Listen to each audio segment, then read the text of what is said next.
Welcome to Shift by Bacardi.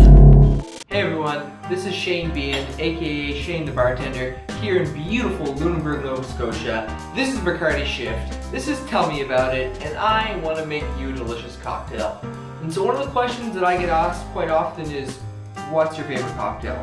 Now, I don't have a favorite anything. I don't have a favorite song, I don't have a favorite shirt, I don't have a favorite place to travel. I pretty much love everything I get to experience. That being said, there are some cocktails that I think have a place in history that are a bit more important than others. And for me, when you think about a beautiful gin, you have to think about the martini. So that's why we're going to be doing a cocktail today inspired by the martini. Bombay Sapphire truly is an incredible London dry style gin. We've got notes of lavender, cucumber, angelica root, cardamom, lemon, juniper. There's so many aromatics. And when you have a gin that is so flavorful and so full of bursting of aromatics, you want to put that in a martini, bring that to your nose, take a sniff and take a sip. And it might be your favorite cocktail. It also might be mine. So, before we're done here today, I want to show you one of my personal favorite gin cocktails, which is the martini. To start, we're going to take our martini and we're going to be adding 2 ounces of Bombay Sapphire. Whew, such a beautiful aroma. So we're going to add 2 ounces to our mixing glass. We're going to be doing a ½ ounce of Fino Sherry. Fortified wine is such a major part of the martini experience. I love Fino Sherry. To me, it helps, the nuttiness in the sherry helps to really bring out some of the almond notes in the Bombay Sapphire. We're going to be doing a ½ ounce. And then I have a Oleo Saccharum made from fennel and lemon. So essentially what I did is I cut it from fennel and I infused it in some sugar overnight with some lemon peel, and all of the juices and all of the oils seeped in and made this incredibly aromatic, incredibly flavorful syrup.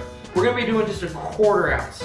This is going to add mouthfeel and texture to the cocktail. It's also going to heighten some of the fruit and citrus notes that are predominant in the gin itself. We're going to chill our glass down, always chill our glass, and then we'll stir it up. Alright. So, a question that I get asked quite often is, why did I start bartending? Well, truth be told, I was in university. I was doing a master's in literature. I needed a job where I could work at night to help me write my thesis during the day. And I thought it would be quite romantic to work at night as a bartender, and then I'd be able to write during the day. Well, I took this job as a bartender, and in no less than maybe 2 months, I had dropped out of university, I had dropped my scholarship, and I took bartending full time. Why?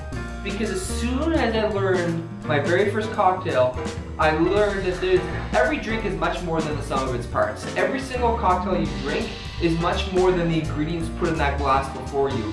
It's part of the time and place in history, and there's a story and a narrative that goes along with that cocktail. And the martini is one of those special cocktails as well. When it gets ice cold on the outside and the frost is there, you know that you pretty much achieved your temperature point. With a chilled glass, we'll take that out. I like to take a little peel of lemon and express it over the drink as I pour it, so that we get all of those beautiful oils directly in there. Oh wow. And you can see, whew, just as the way it pours down, we have the texture we want as well. So I'm going to express all of that lemon right on the outside. And then I have some fennel fronds, and I'll just gently place in there as well. And here we have it, my Next Generation Martini. And why have I called it the Next Generation Martini? Well, simply put, every generation before us, over the last 100 years, has enjoyed a different version of the martini. Some enjoyed it with more fortified wine than gin. Some enjoyed it with gin and barely any fortified wine. For me, I believe I've dialed in my magic formula, which is 4 parts Bombay Sapphire to 1 part of Fino Sherry. And then I've tightened the mouthfeel with an Oleo Saccharum infused with lemon and fennel in order to bring out some of the fruit and citrus notes inherent in the Bombay Sapphire itself. Wow, I truly believe this to be a magical cocktail.